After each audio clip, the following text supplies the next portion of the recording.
un joven, un chico, una chica, ¿vale?, agrede de forma sistemática durante un cierto tiempo a los padres para conseguir algún tipo de beneficio. Sin culpar a nadie, pero sí responsabilizando a todo el mundo de la parte que tiene que modificar. Entonces, ¿qué pasa en las familias para que esto llegue a los puntos que llega? Mayoritariamente yo lo que me encuentro son que el origen proviene también, más allá del consumo de tóxicos, más allá del posible diagnóstico y demás, en el estilo educativo de la familia. En mi casa, de broma, de forma irónica, yo soy muy irónico con mis hijos, siempre les digo, oye, ¿desde cuándo esto es una democracia, no? Cuando quieren participar en algo que yo considero que como adulto y sobre todo como padre, que estoy protegiéndole y estoy generando unos límites, ellos lo tienen que decidir. Es decir, pueden...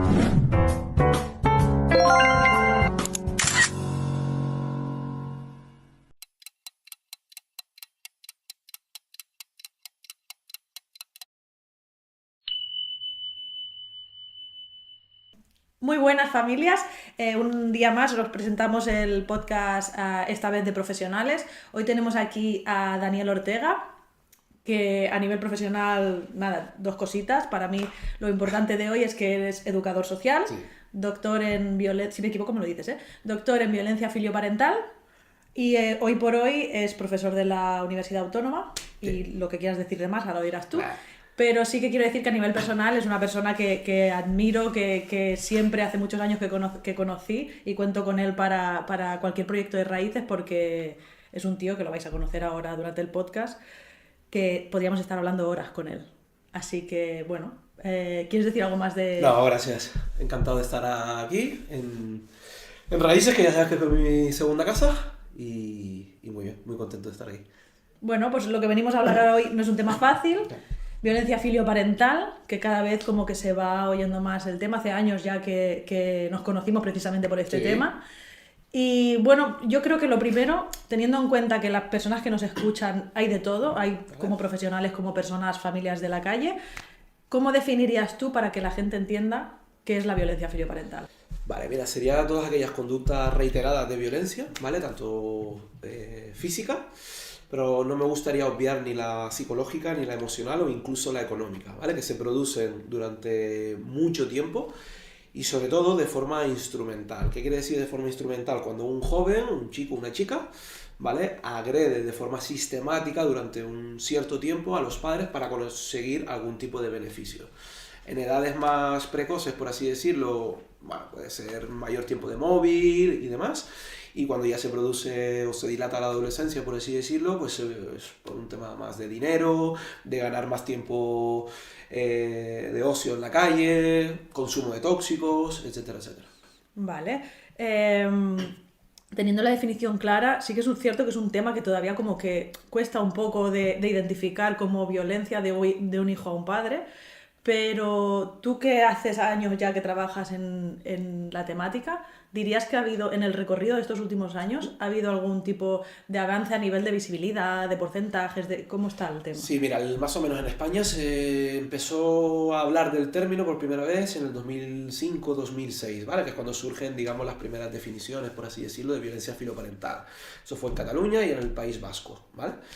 Pero yo creo que el repunte sobre todo empieza a partir del 2012. ¿Cuándo se empieza a visibilizar? Sobre todo a raíz de, bueno, que proliferan en los medios de comunicación y hay un apunte, ¿no?, del número de noticias de un fenómeno que aparentemente era nuevo, pero que siempre ha existido, que es la violencia filoparental.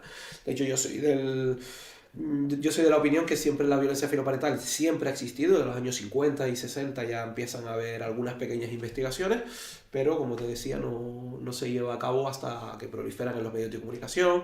El famoso hermano mayor también dio mucho que hablar. Yo soy muy crítico con este programa, ¿no?, porque se lucra, ¿no?, del dolor de las familias, pero sí que es cierto que es eso, a partir de la década del 2010 para adelante es cuando ya... Y desde el 2010 hasta ahora, ¿crees que ha habido un crecimiento? ¿Crees que la gente ya ha normalizado como más el tema de pedir ayuda? Más que normalizar, el hecho de que, por así decirlo, y muy informalmente, cualquier hijo de vecino pueda, ¿no?, porque todos podemos ser víctimas, por así decirlo, de cualquier tipo de violencia filoparental, lo que ha hecho es que se pierda el miedo a denunciar. Yo siempre lo comparo y hago un paralelismo con la violencia de género, ¿no? La violencia de género también siempre existió, pero a partir del año 2004 se introdujeron los mecanismos a nivel jurídico para poder denunciar, ¿no? Y se aumentaron también los servicios de visibilidad, de apoyo a las mujeres que estaban sufriendo cualquier tipo de violencia de género. Entonces, con la violencia filoparental ha pasado de forma similar, ¿no? Se han aumentado los recursos, se han aumentado los servicios, se ha aumentado también la formación, como bien sabrás, que Raíces en el Vallès Occidental ha sido como muy pionera, y también aquí en Cataluña. Entonces, esto ha propiciado que haya mayor visibilidad y, por lo tanto, se aumente también el número de casos y el número de familias que se atrevan a denunciar por cualquier Claro, tipo porque de cuando violencia. hablas de casos y datos, nosotros tenemos, o sea, tenemos explícitamente los casos que llegan a denunciar, Sí, ¿no? Y podrías decir, para que la gente se haga sí. una idea, el porcentaje... Mira, los porcentajes más o menos que manejamos, España tiene un pequeño problema, ¿no? Que hay 17 comunidades autónomas, entonces cada comunidad maneja los datos como más o menos como quieran. Porque no todas las comunidades, a pesar de que la tipificación delictiva es la misma, no todo el mundo lo recuenta de la misma manera, porque no todo el mundo entiende la violencia filoparental de la misma manera. Vale. Con lo cual, pero sí que te puedo adelantar unos datos más o menos del año 2024, que son los últimos datos que manejamos. Aproximadamente unas 5.000 familias denunciaron a sus hijos por violencia filoparental. Esto representa una prevalencia de entre un 10 y un 14% de los casos que se supone que hay, ¿vale? Porque siempre en cualquier fenómeno criminológico hay lo que llamamos una cifra negra, y en el caso de la violencia filoparental se expone brutalmente. Claro, entiendo que para las familias, nos lo encontramos también aquí en el día a día, ¿eh? Para llegar a la denuncia es como el último mecanismo ya, porque ya estás Sí. desesperado. Entiendo que detrás de todo eso, antes de todo eso, hay mucha cifra que a lo mejor algunos ni siquiera llegan a pedir ayuda antes. No, correcto. Pero sí que es verdad que yo lo que me encuentro cuando he trabajado con familias, que llevo más de una década trabajando con familias, son yo creo que las familias que más han picado puertas a todos los dispositivos. Desde la psicopedagoga del cole, desde el tutor escolar, desde el pediatra, psicólogos privados, psicólogos de la red comunitaria, etcétera, etcétera. Entonces son como familias que vienen como muy hastiadas, sobre todo cuando llegan al ámbito de la justicia, que es como el último eslabón. Y te diré un dato que a mí me gusta mucho comentarlo porque representa, ¿no?, de todo el recorrido de las familias. Que las familias tardan aproximadamente entre 1 año y medio y 2 años en denunciar. Imagínate todo el trayecto de sufrimiento. Exacto. Todo esto es lo que te decía, ¿no? Picando muchísimas puertas de la red comunitaria, tanto a nivel público como a nivel privado. Vale, y hay una cosa que nosotros, por ejemplo, en la práctica sí que hemos visto diferencia, que a lo mejor tú me puedes... en el tema de niñas y niños. ¿Vale? O sea, sí que es cierto que cuando nosotros iniciamos en 2013, la mayoría de casos que nos llegaban eran adolescentes chicos. ¿Vale? Y en todo el recorrido que llegamos de tiempo hemos visto que la cosa como que se ha ido igualando. Incluso te podría decir que hoy por hoy Sí. tenemos más chicas sí. que chicos. Sí, totalmente de acuerdo. Mira, mi tesis doctoral la acabé en el 2017, perdón, y el 17% eran chicas, ¿vale? Y el resto todos chicos. Actualmente en todo el estado el 54% son chicos y el 46% el restante es chicas, con lo cual estoy absolutamente de acuerdo contigo que sea equiparado. Han habido también, a lo largo de los... Yo llevo estudiando el fenómeno desde el 2009-2010 aproximadamente, en estos 14-15 años que llevo estudiando, también ha habido modificaciones en torno al recorrido. Las chicas antes agredían más de forma emocional o de forma psicológica, es decir, un chantaje. Me fugaba del domicilio, ¿no? Y no te decía nada y estaba 2 días sin aparecer por casa, con todo lo que representa de angustia, de miedo y de asustarse, ¿no?, por parte de la familia. Y en cambio sí que notamos que actualmente las chicas sobre todo también agreden físicamente. ¿Y tú qué dirías, en qué dirías que está, o sea, cuál es la motivación de ese cambio? Yo creo que también tiene que ver mucho con todo el tema de la asunción de la violencia también por parte de las chicas, tanto a nivel de parejas como todo lo que han recibido durante la etapa de la infancia, de la adolescencia, y que yo creo que no, explotan, ¿no? Todo el bastión de emociones que tienen y demás, pues hace que también pues rompan objetos, agredan a las familias, agredan puertas, etcétera, etcétera, ¿no? Ha habido yo creo, un pequeño cambio de paradigma en este sentido. Vale. Cuando al inicio de la conversación Sí. has comentado, ¿no? que posiblemente alrededor de este tipo de violencia, a veces, en ocasiones, hay tema de consumo de tóxicos o otro tipo de problemáticas en los jóvenes. Yo podría decirte que la mayoría de los casos que nos llegan, casi nunca hay otras problemáticas de ese tipo, sino simplemente que la violencia se da en casa y luego los chicos fuera del ámbito familiar funcionan de maravilla. Sí. Esto también te lo corroboro porque yo creo que ha sido, por eso es un fenómeno tan controvertido. Primero porque no, agredir a un padre o una madre es como lo último, ¿no? A nivel cultural estamos como preparados biológica, social y culturalmente como para tenerle, ¿no? una especie de idolatría, ¿no? Apoteósica hacia nuestros progenitores. Eso por un lado.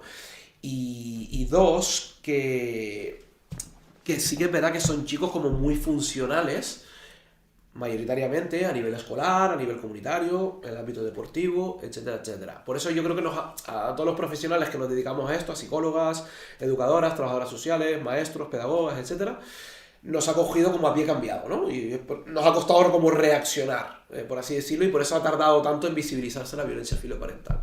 No sé si te pasa, pero ahora que decías todo esto, ¿no? Que nos ha cogido con el pie cambiado y tengo la sensación de que, sobre todo cuando nos llegan muchas familias con este tipo de problemática tan limitada dentro del contexto familiar, nos encontramos que nos llegan un montón de casos con diagnósticos. Correcto. TDAH, trastorno de conducta, TEAs, un montón de Trastorno cosas. de negativista desafiante. Que claro, a nosotros nos entra una contradicción muchas veces cuando confrontamos eso porque es como, vale, pero si solo pasa en casa, ¿realmente es un diagnóstico? Claro, yo cuando veo siempre un atisbo de esperanza, por así decirlo, es cuando veo que el chico tiene conductas absolutamente normalizadas y positivas en otros ámbitos que es fuera del hogar. Porque entonces el foco ya lo tengo que poner en el núcleo del hogar. Estoy totalmente de acuerdo contigo. Porque también se sobrediagnostica, que esto ya es muy clásico en la adolescencia del siglo XXI, precisamente porque no damos las respuestas específicas y porque como te decía antes, nos ha cogido a pie cambiado porque por primera vez estas problemáticas relacionadas, en el caso de la justicia, se inician en el hogar, ¿vale? Y entonces, claro, el Estado no puede penetrar dentro del hogar si no existe una denuncia previa. Entonces, ¿cuándo podemos intervenir, ¿no?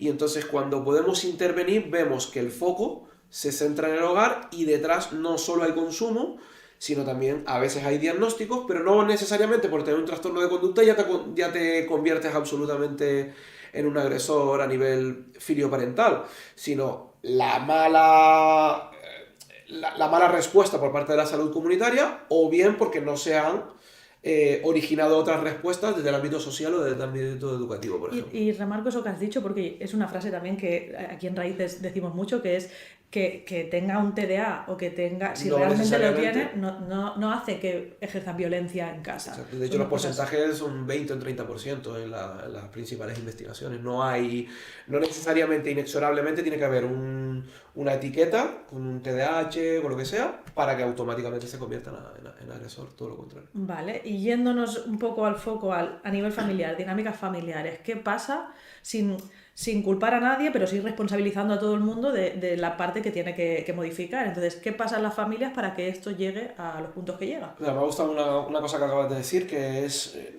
no culpabilidad, y esto ya sabes que perfectamente coincido con Raíces, yo nunca hablo de culpabilidad. Medio en broma, medio en serio, siempre digo, mira, la culpabilidad tiene una connotación religiosa, nosotros hablamos de responsabilidad o de corresponsabilidad. Jamás justificaremos estas conductas agresivas por parte del adolescente, pero evidentemente esto tiene un origen.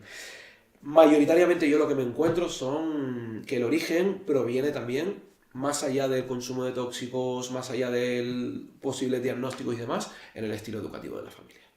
Y aquí donde también me gustaría ahondar, porque lo que nos encontramos son estilos educativos absolutamente inconexos. Nos podemos encontrar un padre muy taxativo, muy normativo, incluso muy agresivo, etcétera, etcétera, y una madre, pues todo lo contrario, muy laxa, que deja ser, con un carpe diem constante.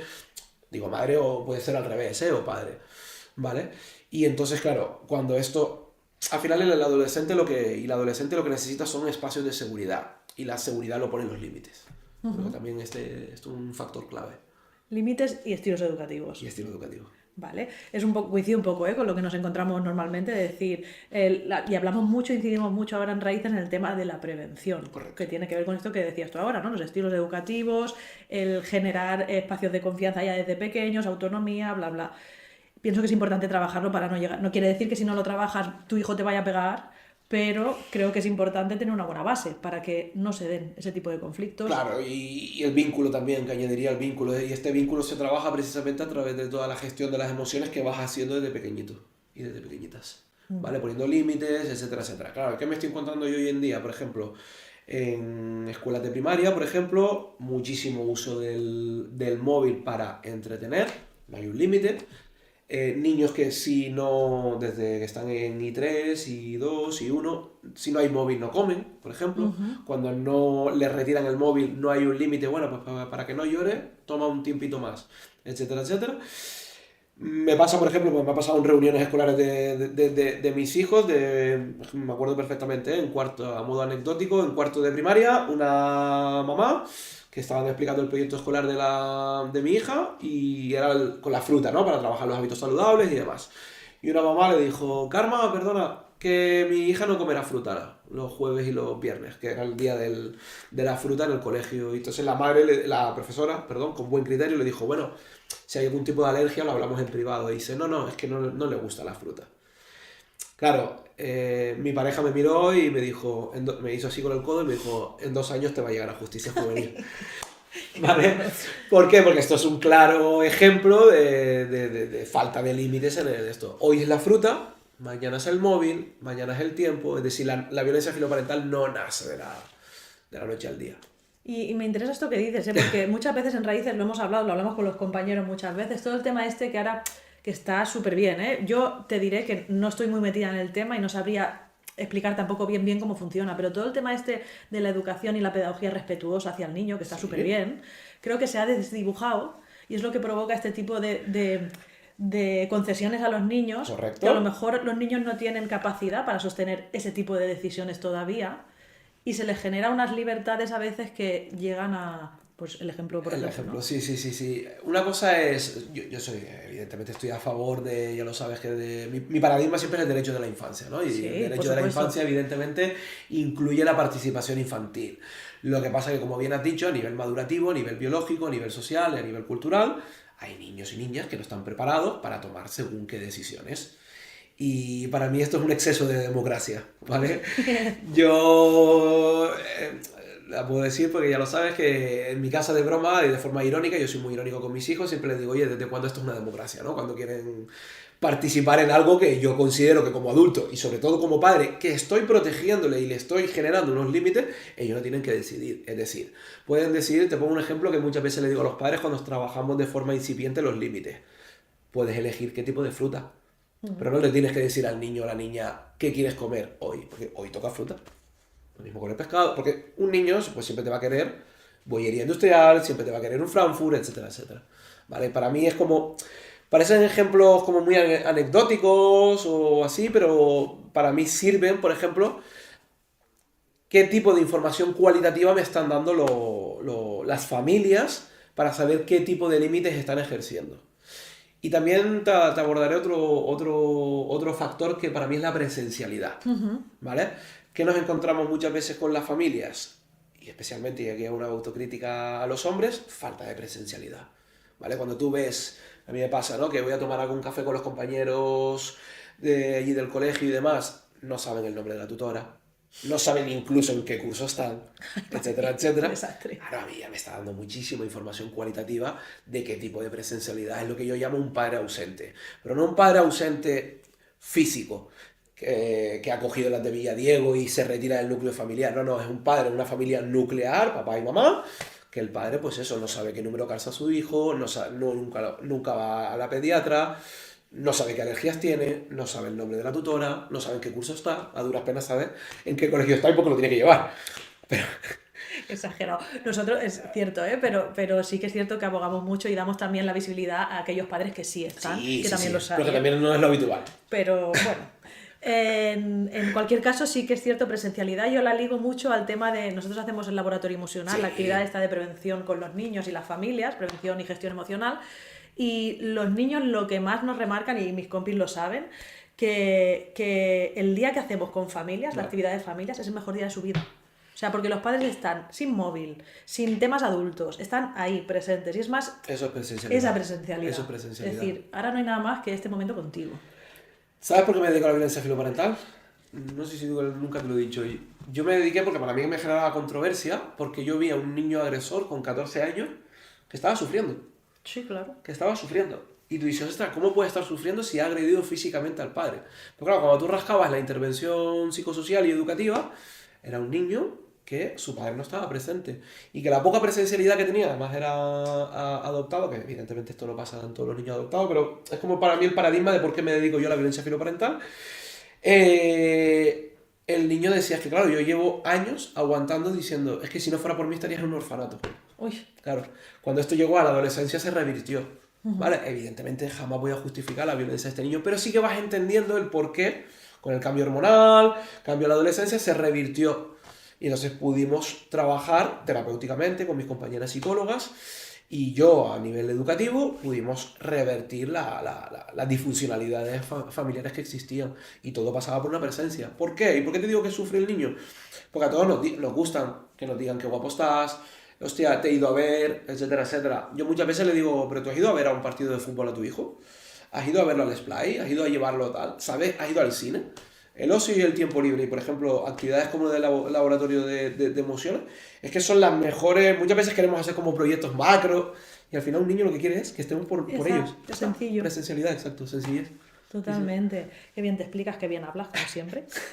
Tú que me pongo los ojos. Mis compañeros que están detrás de las cámaras siempre, ¿queréis preguntarle algo? Yo sí, lo has dicho, pero me gusta, porque hablabas de lo de la fruta. Sí. Y entiendo que no es que si no comen fruta se vuelvan violentos, pero entiendo que muchas veces los padres no le dan valor a pequeñas cosas. ¿Puedes decir algún ejemplo más? Algo que tú digas, ostras, he visto esto de la fruta, pero también veo, no sé, maneras de hablar o maneras de contestar que cuando tiras hacia atrás tú lo ves claro, porque es lo que a mí me llama la atención. La fruta lo he comentado a nivel anecdótico porque es como el recorrido propio de la violencia filoparental. Es decir, si en cuarto de primaria, es que fue en cuarto, me acuerdo, inicio de curso, ya no somos capaces de poner un límite, pues mañana es el móvil, por ejemplo, ¿no? La tablet, el irse a dormir. Todos estos ejemplos cotidianos de no saber poner límites en lo cotidiano que hacen que cuando ya físicamente somos más mayores y demás, yo instrumentalizo la violencia para conseguir. Por eso cuando antes te comentaba que la violencia filoparental no nace de la noche al día y que es situaciones reiteradas, no te hablo de un berrinche, de un conflicto. Al final el conflicto es inherente al ser humano y evidentemente en la adolescencia. Además, es necesaria. Es necesaria que los adolescentes sean rebeldes, pero no violentos. Para mí radica la diferencia. Sí, muchas veces aquí, y me asusta porque muchas veces aquí los padres cuando vienen no lo traducen como violencia. Y a lo mejor tú vas rascando y ves comportamientos que lo traducen como si fuera adolescencia. Entonces cuando empiezas a rascar, estamos hablando de insultos, de vete a la mierda, de portazos con chillidos. Y claro, lo que decían, ¿no? Una cosa es la adolescencia, que el conflicto es necesario y forma parte de esa etapa. Y otra cosa es falta de respeto. El conflicto es, quiero venir a las 10 de la noche y yo le digo a las 9. Bueno, pactamos. ¿Qué has hecho durante toda la semana? ¿Cómo han ido las notas? Bueno, venga, tienes razón. Lo has hecho bien, te dejo hasta las 10. Eso es un conflicto. Puedo ceder, no ceder, etcétera, etcétera. Pero todas las faltas de respeto para mí, los ejemplos que has comentado es una asunción y una interiorización de una violencia invisible o subjetiva, como son las faltas de respeto. Y por ahí se empieza y después el siguiente paso, desgraciadamente, es lo físico. Sí, porque es como que nunca va menos, siempre va más. Sí, o sea, si no lo frenamos o pedimos ayuda, no es una violencia que se frene por sí sola porque el adolescente dice, uy, me estoy pasando. Porque claro, cuando llegan los padres aquí, yo siempre les digo, y pienso que esto es importante, el tema de la empatía, ¿no? Me decían, es que no, me ve llorar y le da igual. Es que no ha aprendido qué es la empatía en ningún momento, porque en ningún momento le hemos enseñado que lo que hace duele.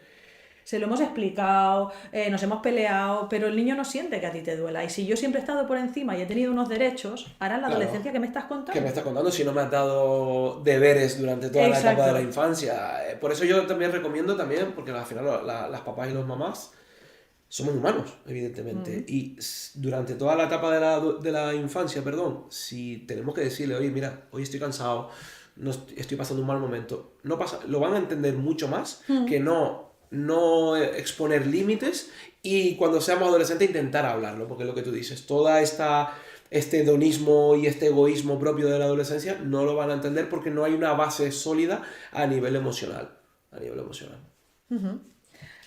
¿Alguna? Y, sí, cuando trabajáis con las familias, ¿Sí? todo esto, ¿no? Quizá de responsabilizar una parte de la educación o de poner los límites, ¿cuesta mucho trabajarlo? Sí, cuesta mucho porque también las familias están instauradas en no haber puesto límites de forma previa. Es más, te diré, el cerebro adolescente es como mucho más plástico, sobre todo cuando te encuentras un padre o una madre muy rígido en cuanto a normas, y yo digo, tío, afloja. Y esto es como una correa, una cuerda, digo, afloja un poquito. Hostia, llevamos 2 o 3 semanas haciendo, dale algo, un refuerzo positivo. ¿Qué quiere? ¿Qué le gusta? ¿Una película? Más tiempo de ocio, tiempo libre, un pequeño viaje, una escapada, dáselo porque él también vea que tú también estás modificando patrones. Cuando los chicos y chicas, que es cuando los descolocas, ven que sus papás y sus mamás están modificando patrones de conducta, es cuando los descolocas, porque dices, ostras, vale, ¿qué ha pasado aquí? Yo antes me comportaba de esta manera, instrumentalizaba la violencia y conseguía unos beneficios. Ahora estoy cambiando, no, mis padres están cambiando de patrones de conducta y a mí me está poniendo límites y a mí me deja descolocado. Aquí es cuando empezamos a encontrar sinergias para revertir estas disfuncionalidades familiares. Y dentro de esas sinergias, que no es nada fácil, como No. dice él, es decir, y es muy cierto, total, o sea, en el momento que los padres empiezan a creer real y a integrar que su cambio va a generar otro cambio, entonces cuando quitan el foco de todo es él, cuando ponen el foco en su vida, es cuando el otro empieza a decir, hostia, ¿qué pasa aquí? Entonces pueden pasar dos cosas, nos encontramos que el adolescente puede hacer el incendio, si lo hacía por 100, lo puede hacer por 200 para que tú vuelvas para atrás. O se empequeñece. O que diga, hostia, por aquí ya no tiran. Sí. Pero es importante sostener ese fuego para pasar a la siguiente pantalla. Que eso se llama el ciclo de la violencia filoparental, que muchas veces esos padres van modificando y vuelven como al inicio. Sí. Y entonces es como, salvando la distancia de forma paralela a la violencia de género, es como la luna de miel, ¿no? Que volvemos de nuevo al ciclo, pues ya está bien, y vuelvo a no poner límites. Y dices, ahora cuando más te tienes que mantener. Exacto. Ahora cuando más te tienes que mantener y sostener. ¿Vale? Pero premiando también y reforzando positivamente la conducta, pero manteniéndote firme en estos límites. Porque ahora es cuando estamos revirtiendo estas jerarquías. Que la jerarquía es absolutamente necesaria. Lo que pasa es que está revertida. Que eso es otro tema. La jerarquía bien entendida. Siempre que eso es otro temazo. Eso es otro temazo. Daría para otra sesión. Sí. ¿Queréis algo más? O yo creo que se ha explicado súper, ¿no? Entonces, bueno, yo pues agradecerte como siempre la participación y que estés aquí con nosotros, aprendiendo siempre de ti. Y en cualquier caso, probablemente te volvamos a invitar porque tienes rollo para 3 o 4 podcasts. A ustedes y enhorabuena porque el material es increíble y es muy necesario hacer divulgación. Ya no tanto por la violencia filoparental, sino por todo lo contrario, por toda la prevención que es absolutamente necesaria. Enhorabuena. Gracias.